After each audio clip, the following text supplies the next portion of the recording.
I want to thank the Rumi Forum for the privilege really of introducing a person who many would say is the leading Muslim thinker today. Foreign policy, in fact, rated him as 8th among the 100 most influential people in the world. And I think as an organization here dedicated to a moderate and modern Islam, I don't think we could find a better forum for Professor Ramadan. In my view, he's taken on really taken it on fearlessly, a very delicate and risky life's task at a very critical moment, I think, for Islam, to show that devout Muslims are capable of being and are entitled to be fully participating members of Western democratic society. And I think you know he comes from a very distinguished religious background himself. I have to say that I think you know Professor Ramadan has not a few enemies. Anti-Muslim elements tend to play on popular fears and try to paint him as an extremist, while also trying to undercut his Muslim credentials. He's, as I understand, unwelcome in several countries, several Arab countries, because of his criticism of autocratic regimes. And our own country, I'm sorry to say, has kept him out until this year, something I find hard to accept. But he certainly has not flinched in the face of these attacks, and I think has espoused many imaginative reformist ideas while remaining faithful to his beliefs. I'm sure you'll find his comments illuminating, and I would also, although I'm sure many of you have already done it, to explore his many writings, starting, of course, with the small book, What I Believe. So now it's a great pleasure and honor to welcome Dr. Tariq Ramadan. Thank you so much. Thank you. Thank you for this invitation, for being here, and for this introduction. Sorry for starting late, but it's a very tight schedule today and many meetings, so I tried my best to be on time. So let me just, as an introduction to our discussion, say a few things about what I'm trying to do and the way you were introducing my work. Just because I would be talking about the last book, What I Believe, but just before that, saying a few things about my work over the last 25 years. In fact, if you look at all the books, and there are 28 books now published, and there are different areas and at least 2 dimensions. In fact, 3 dimensions, and 2 of them are in fact a series of books on Muslim majority countries and what are the challenges. And for example, Islam, the West and the Challenges, the Modernity, dialogue around Islam are all about Islamic majority countries and the issues that we are facing when it comes to principles, democracy, economy, politics, and this is a series of books on that.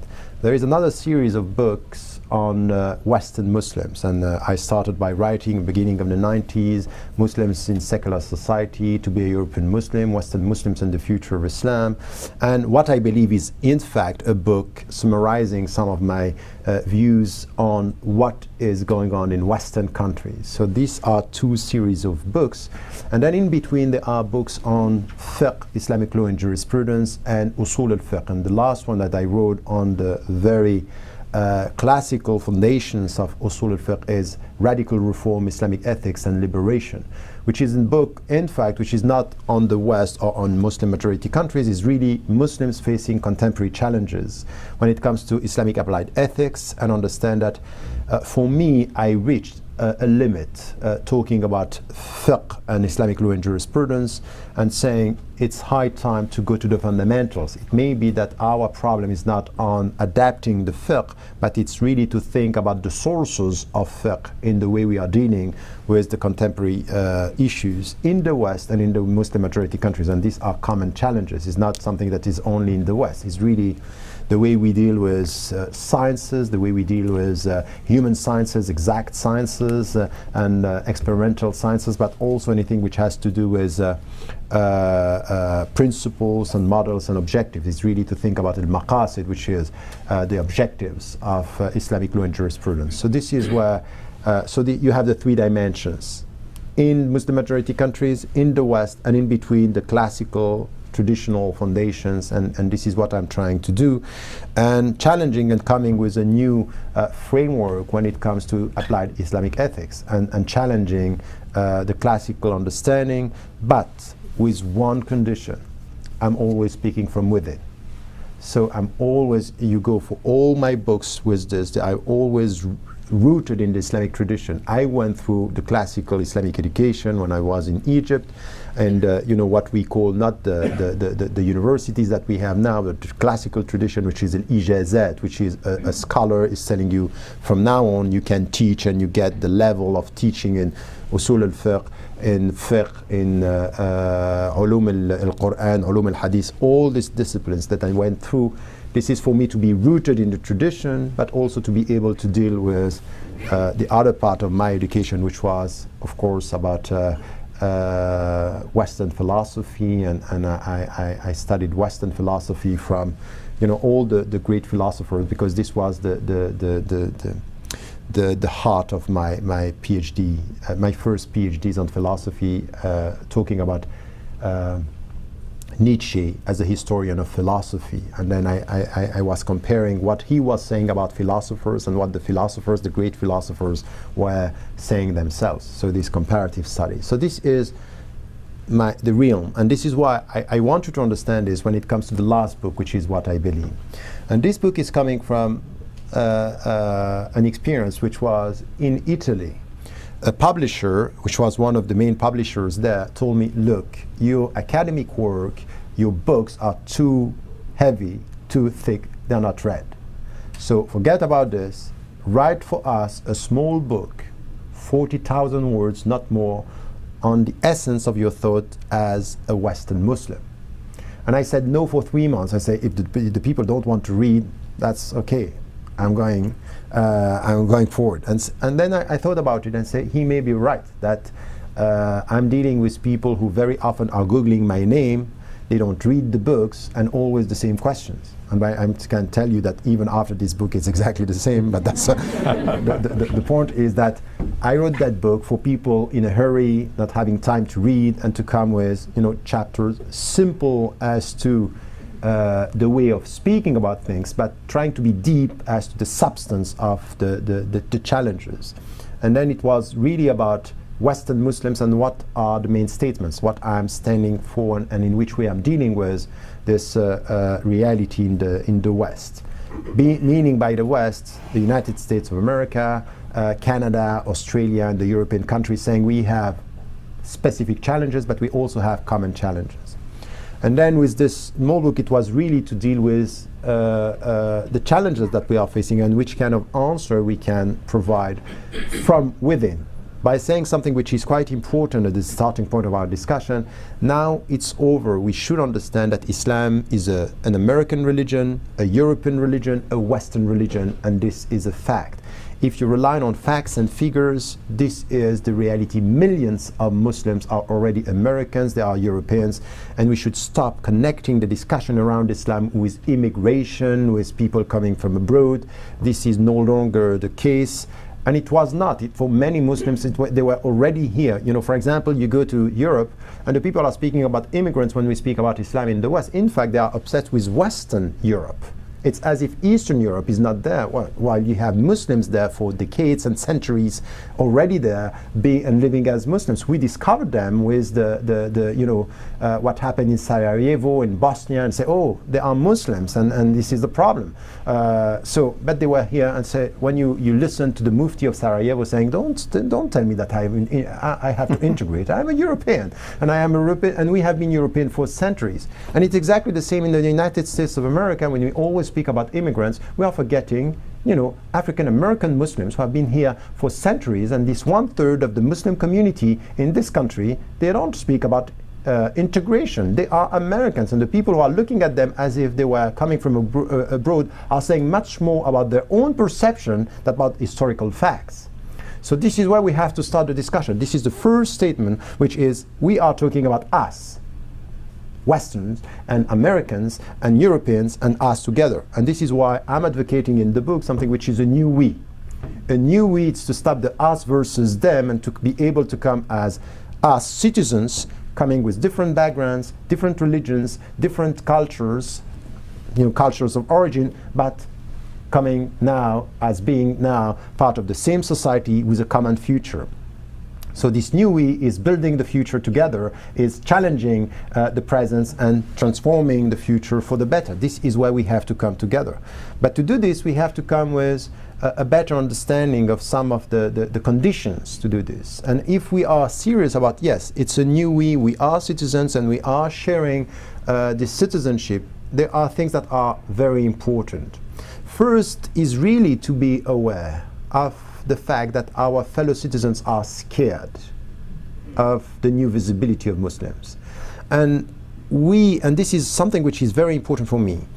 I'm saying we have to be very clear on anything which has to do with instrumentalizing fear in the name of politics and bad politics and sometimes dirty politics. Meaning by this that in Europe, for example, we have to be very clear that we are not going to accept the populist parties instrumentalizing fears, going to what I call emotional politics to win the next election. We have to be clear, this is populism, this is racism, and this is Islamophobia. So we have to stand up as citizens. But at the same time, we should be very cautious not to confuse politicians that are instrumentalizing fears with the fears of the people. And they are legitimate fears when we are dealing with violence, and they are dealing with things that are okay, these people are new, and this new visibility is scary because many people are saying, oh, I'm no longer at home because the way I was perceiving my society yesterday is not the same as now. And this is what I saw at the grassroots level with citizens in the Netherlands, in Britain, in France, here in the States, in Canada, saying it's no longer the same country. And no, it's not longer the same country. But to go from the perceptions of yesterday to living together today, you have to respect the fears and to understand that there are some questions, they are not representing or translating Islamophobia. They are legitimate questions coming from your fellow citizens that you have to respond to, and this is where the Muslims should come and listen to these questions and respect the fear and respond. So, two different attitudes, not to confuse governments and politicians and people who sometimes are just dealing with the next elections with something which is a local, what I call a national movement of local initiatives, dealing with your fellow citizens, understanding their questions and trying to reach out and to be understood and respected as fellow citizens. So this is something which is very important in our behavior and attitude, and say, okay, this is something that we have to understand when it comes to these fears. And then second thing which is quite important is that to acknowledge the fact that we are at the same time dealing with two identity crises. One identity crisis is coming from the Western countries where, yes, it's very difficult to speak about our identity, while in a time of globalization, the old, milestones and references are lost. So now we are talking about, what are we talking? The nation state is no longer a reference. It's very true in Europe, but it's also true here. What is, the American, what are the American values? What is the American identity? It's not because you say, oh, we don't have a problem with African American or Latinos being American or Muslims being, it's not because we have this very, very easy way to speak about the American dream that it's the case at the grassroots level, because many people, they don't experience the American dream when they are in the inner cities, that they are dealing with discriminations and injustices. So we have to take this into account, which is globalization is putting us in the situation where we are facing an identity crisis. But also something which is quite important is immigration. We all know that there is no economic survival for any Western country without immigrants. So we need them. But at the same time, we resist their culture as if, we are resisting, this is something which is not us. So between an economic need and a cultural resistance, this is where it's problematic as well. And then the third dimension is the new visibility. So if you are in America now, there is a new visibility of this Muslim presence with mosques, with the color, the dresses, all this is something which is, people are asking, who are these people who now are much more visible than yesterday? And the new visibility is coming with this identity crisis. Add to this violence, add to this the perception that the Islamic presence after September 11 is all about violence and violent extremists. 4 factors that are helping us to understand why the people are scared.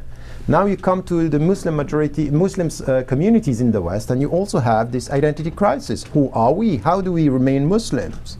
And then also the relationship between religion and culture. Can I remain a good Muslim while forgetting or losing part of the cultures of origin? Should I remain a Pakistani Muslim, an Arab Muslim to be a good Muslim in the States? Or can I be really an American Muslim, American by culture and Muslim by religion, and remaining a good Muslim? These are crises, and these are, it's conflicting. And there is something which is quite important. When you deal with a crisis, an identity crisis, there is something which is a psychological basic reality, is that when you experience a crisis, you talk much more than you listen to. So there is an emotional dialogue where the people are not listening and they are talking. And then this is a conflicting reality where there is a selective hearing in the way we talk, because we are facing something which has to do with a double crisis and making it very difficult to be heard and to be involved in a constructive dialogue. So having said this, 2 things that the Muslims should get rid of, which is from the very beginning. The first one is the victim mentality.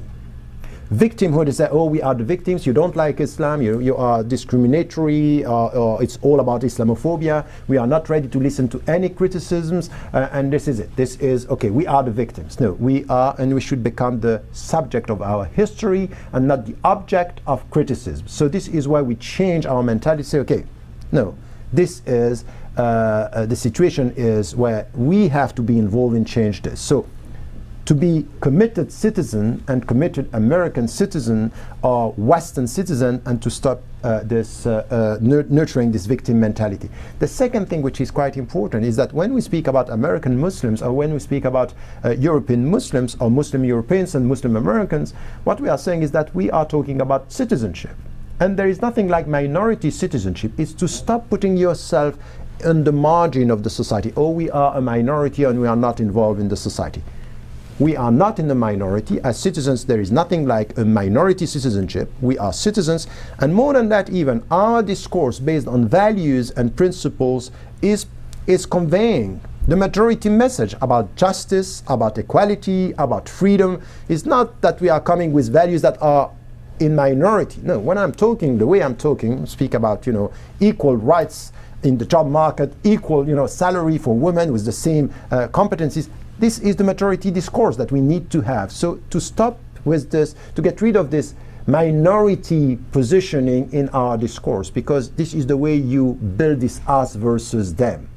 And you cannot get a sense of belonging, because at the end of the day, what is much more important is the sense of belonging. And this is why I'm saying I'm not in anything which has to do with integration process. I'm talking about the post-integration process. And the post-integration process even is where we speak about contribution and not to speak about you have to integrate.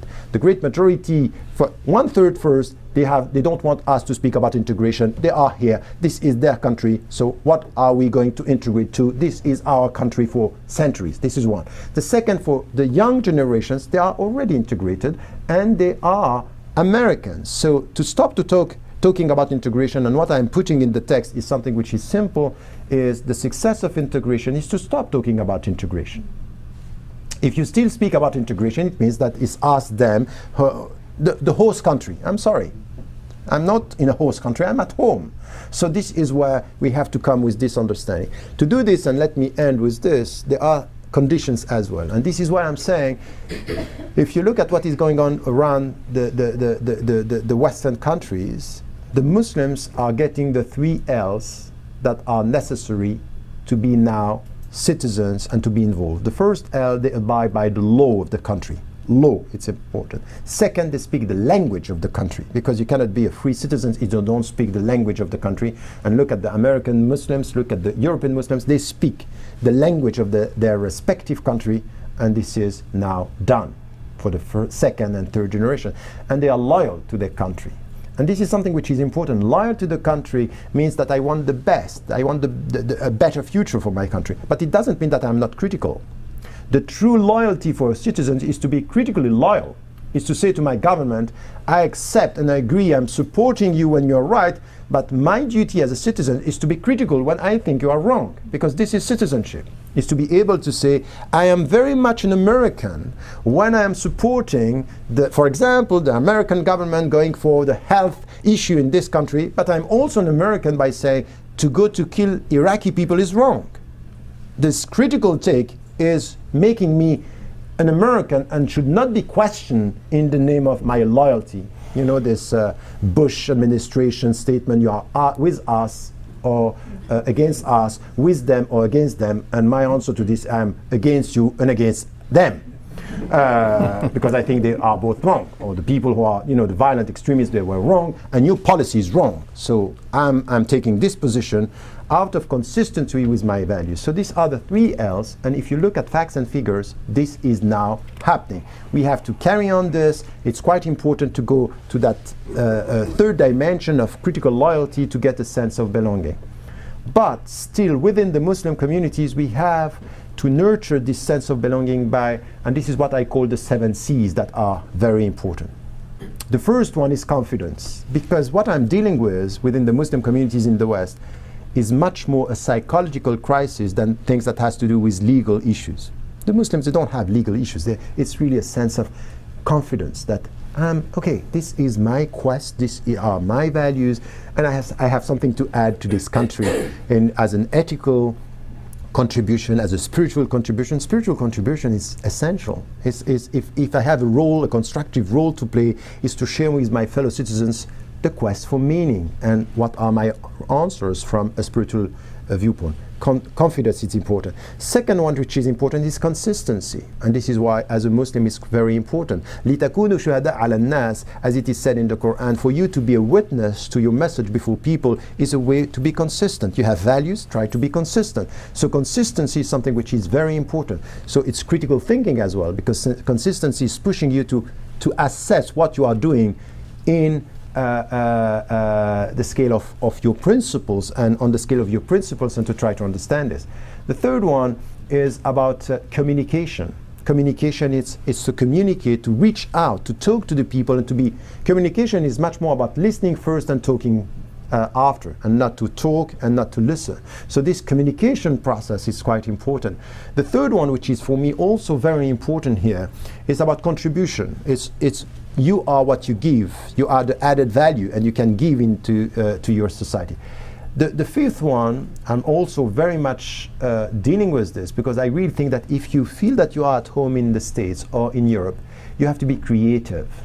Creative means in the world of arts, anything which has to do with expression, anything which has to do with novels, anything which has to do with artistic contribution is very important, because when you feel at home in a specific country, literature, anything which has to do with art should be part of you. This is your culture, and you have to contribute, not only to be selective. And which kind of contribution? Creativity is quite important here as something which is important.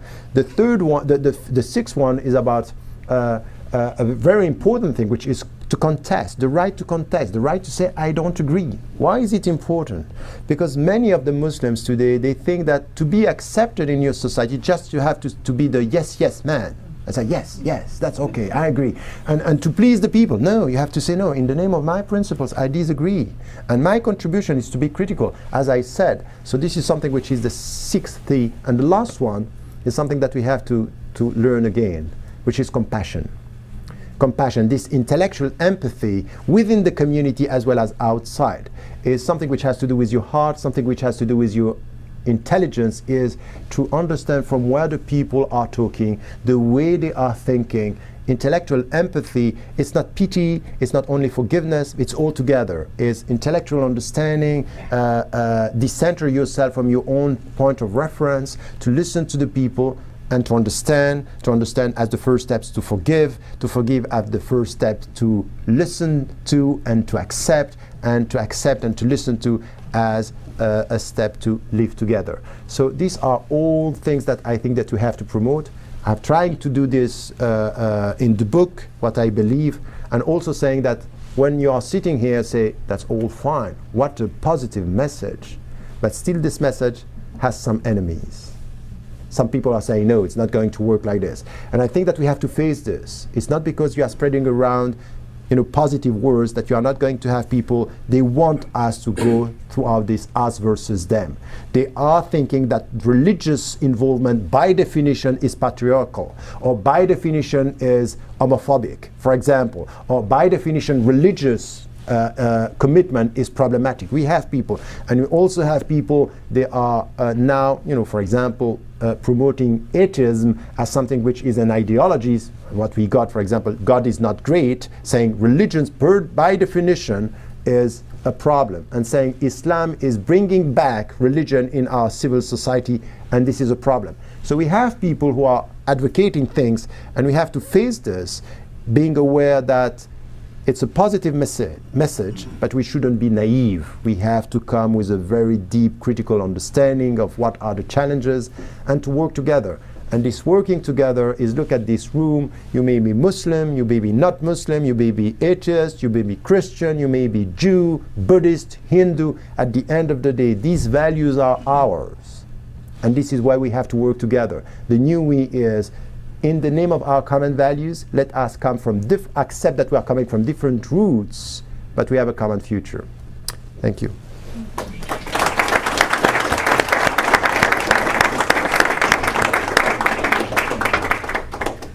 Thank you very much, Professor. That was great. But as I listened to what you say, which made so much sense, I sense there's so much ignorance about Islam in the United States, and I really think it's incumbent on all Muslims here to try to explain the religion to their fellow Americans. I was struck, I was visiting a liberal Christian church some months ago with my wife, and it happened to be both a Christian and Jewish holiday, and the minister gave a sermon about interfaith dialogue and so forth, and as it went out, I said to him, I enjoyed your sermon very much, but I was also reminded that today is Eid al-Adha. And he looked completely nonplussed and didn't know what to say. He'd forgotten that there were other religions. But could I take the privilege of asking the first question? That is, one thing that always bothers me whenever there's a problem, the problem is usually in the United States, the United Kingdom, some kind of terrorist act or whatever, the press invariably goes to the mosque involved, and they talk to the imam or the khatib, who is almost always from another country. It's Egyptian, Pakistani, or so forth.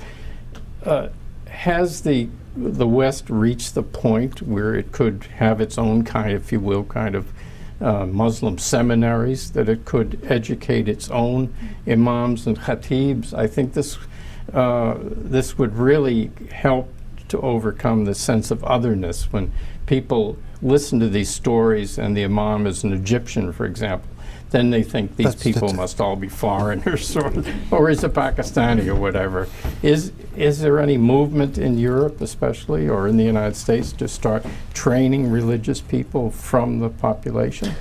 Yes, I think that, I'm mentioning this in the book, and this is something that really we need to think about. But once again, it's a step-by-step process. And the first thing was for Muslims very often to think about building mosques. And now we have to make it clear that to put money to build mosques, it's good, but now we need something else. What I call institutionalizing our presence in the West. We need institutions. And these institutions are really about this: training imams, having training scholars as well, understanding and this is a step further than what we are doing now. We have some, institutions in Europe as well as here in the States. But I really think that there is something which is very important, and it's a two-way process.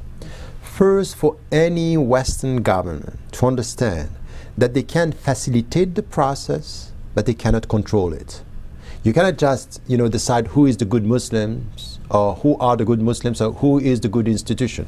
You need to deal with the diversity among Muslims. And the diversity means, yes, you have reformists, you have Sufi, you have conservative and literalists, and they are part of this community. You cannot just remove them from the picture, but we need to deal with the diversity of the Muslim trends, and we need institutions where we should be able to train the Muslim imams and the leaders here. So this is the next step, where we have these institutions where the government can facilitate and let this diversity, and the Muslims should do the work. Now they have to be involved in this, and how do we train imams? Because it's not only a question of language, it's a question of culture, it's a question of understanding the environment. And even here, you know, for example, there is a gap between African American Muslims and the new citizens and the old Muslim immigrants. They are not talking to each other. There is a gap. So, you know, when I went to, in Auckland, I went to the state, this was before I was banned, I was talking to African American leaders. They say, we don't want the immigrants to come. They don't understand us. They come with, you know, just the American dream. They think that we are making money, so it means that we are good Americans. Who say, it's not about this. It's a power struggle. It has to do with discriminations. It has to do, and we want another discourse. And we need these people to meet, and we need institutions where they can meet, that we can have this dialogue. And I think that, you know, institutions to train, institution to dialogue, institution to have this diversity and to challenge this, you know, all understanding, all this is quite important. So I would say yes, this is something that the Muslims should do. They have to put money in this, not only in Islamic schools. Islamic schools, that's fine. I don't think that this is the way forward, but I understand that some are going that direction because of the school system in the country. But I would say we need now to put energy and money in something which is train the people here, even though they can go. For example, this is what I did. I went and I went back. It's just to be trained, because this was, I had no institution in Switzerland, or I had no institution in Europe, but we are in an in-between process, and the future is for us to go in that direction. I agree with that. Thank you. Who would like to ask? Yes, sir. Thank you. There is a microphone. Thank you, Professor, for some very eloquent remarks. There's just one thing that strikes me in hearing you. You tend to speak of the West as a monolith. And now I've been in the US for over 30 years, Europe only visited occasionally, but it seems to me that Muslims in the US face a different set of challenges from Muslims in most countries in Europe. I mean, you know, issues like banning the veil, or, you know, similar kinds of things, or even having ministers of integration or whatever, would be almost unthinkable here. And there's far more tolerance here for diversity of views. Religion as a place in society is much more recognized. You know, Americans are a very religious people. So I think, despite, you know, recent post 9/11 sort of paranoia and so on, there's still, I think, when I talk to younger generation, people born here, they're totally assimilated here. But when I talk to younger generation in Europe, UK, France, and so on, I mean, they have much more of a ghetto mentality, in my view. Again, I haven't lived there, so I don't know. But would you like to comment on some of the differences and the challenges? Because I do think they are different. Yes. No, don't get me wrong. What I was trying to do is really to speak here about the common challenges. I'm aware of the differences that the Muslims are facing, depending on, even in Europe. France is not the UK, and the UK is not Sweden. So we have very specific national challenges, and we have to understand the very essence of every specific culture. I was talking now about the common challenges. Now, if you come, and we have to be very cautious not to come only to assess the situation only on a cultural, religious ground, because it could be misleading. You are right. If you come to this country, it appears, oh, we don't have the same religious problems, or, you know, all this controversy about integration, because it's a country of immigration by definition. So we are used to this. But this is the surface of the question. And I would say come to behind the scene. And this is why I like to listen to some of what the African American Muslims have to say about their own experience. Because I really think that the new American citizens are not studying history. They don't know what is really happening. So when, for example, that's fine that you go on the job market, you're not facing, for example, the headscarf and the burqa issue, okay, but you are facing other things. When you're saying, for example, much more assimilated in I'm not sure that the American, even the citizens, even the immigrants, even the new citizens are not segregated in the political arena and the social arena. It's not because you can get a job and think that, oh, I'm participating to the American dream, that you are not politically segregated, because it has to do with power. It has to do with power as well. So I would say that in this, we have to be much more cautious not to think, because it's easy in our daily life, we are not facing other problems. So when you have, for example, your current Secretary of State accepting money from lobbies and saying no from Muslims, is sending a message. Suspicion. So this is common. When you speak about, because these people were, it's something which is the perception of Islam as problematic, which is not American religion. I was very struck by, what was said about the President Barack Obama's speech last year, when the people were saying he was addressing Muslim majority countries and Muslims around the world. It's not true. He was also speaking to Americans, saying Islam is an American religion, and it's American Muslims are contributing. Why is he saying this? If we don't have a problem, there is a problem. There is a problem of perception.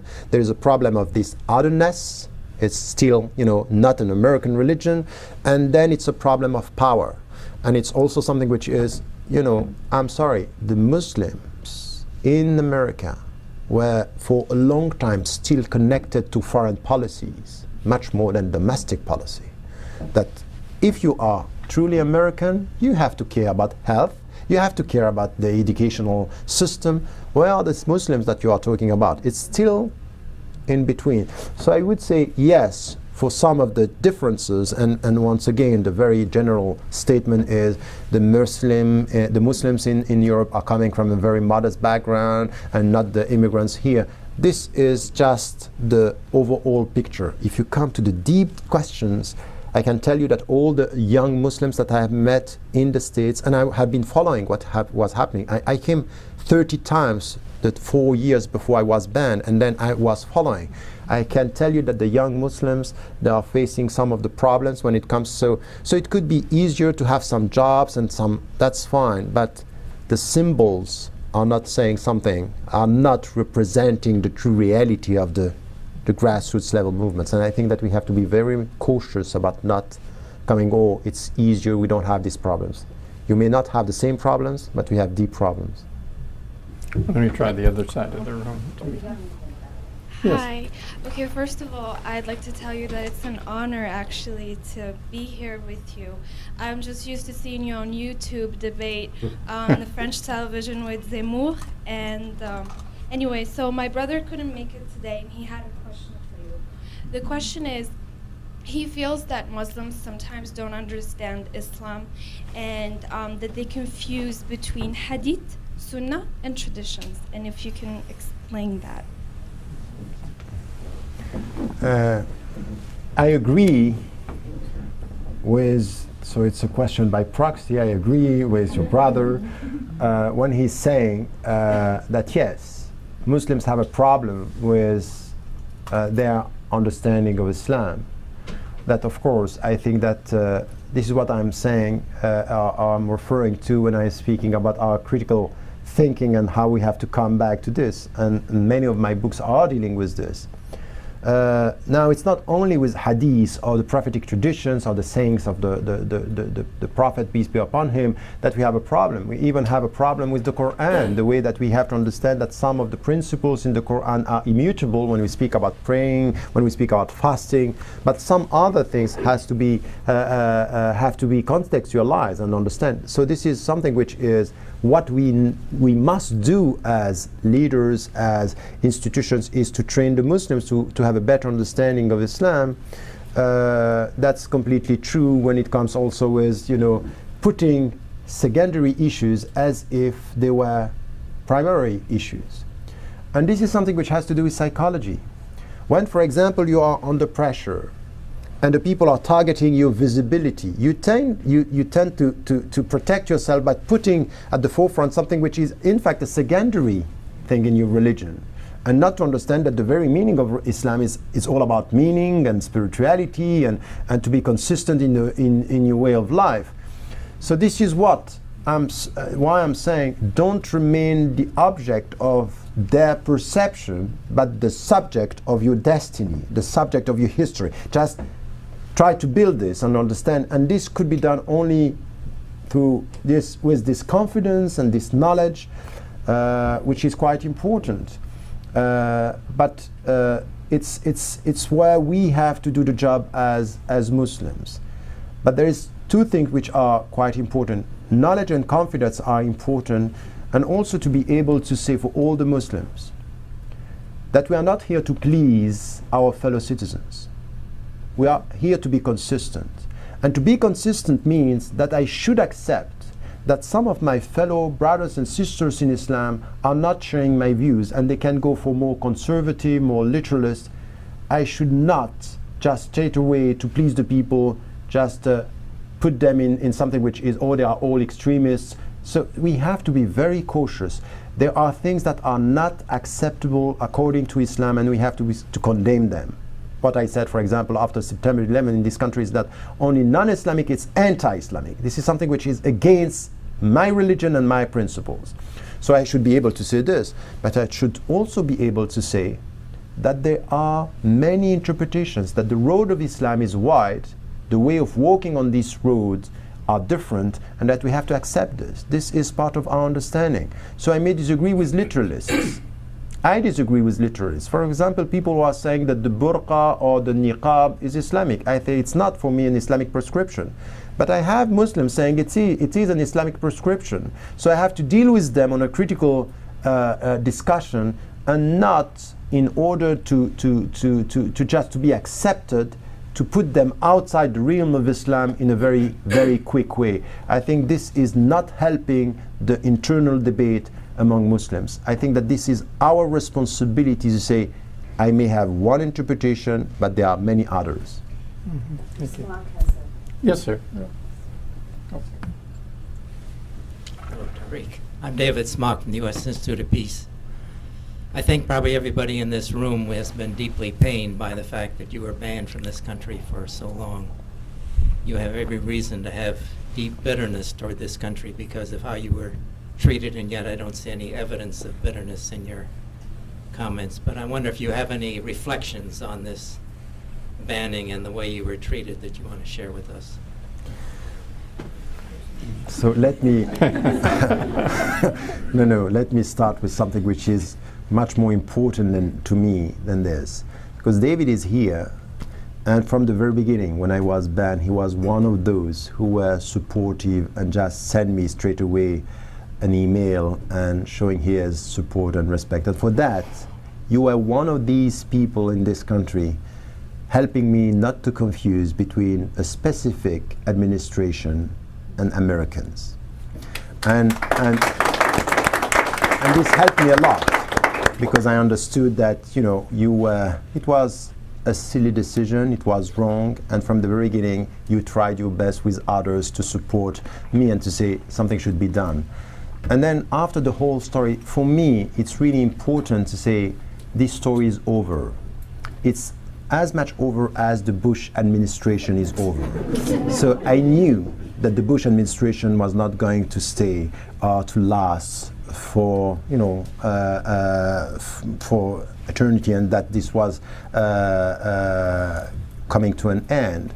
After this and beyond that, for me the story is over, and what I want is really to focus on what we are talking about, is that what we can do together, what we are going to, you know, involve, you know, in your institute, and what you are trying to do about, you know, peace, about living together, its proactivity and coming with common values.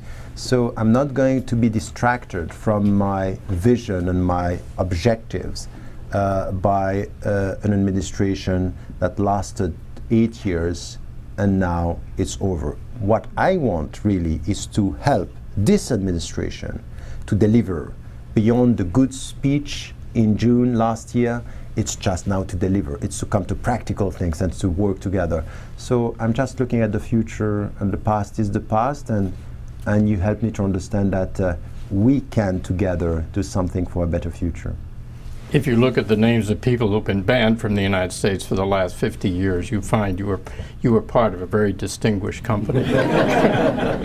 You know what? I said it from the beginning.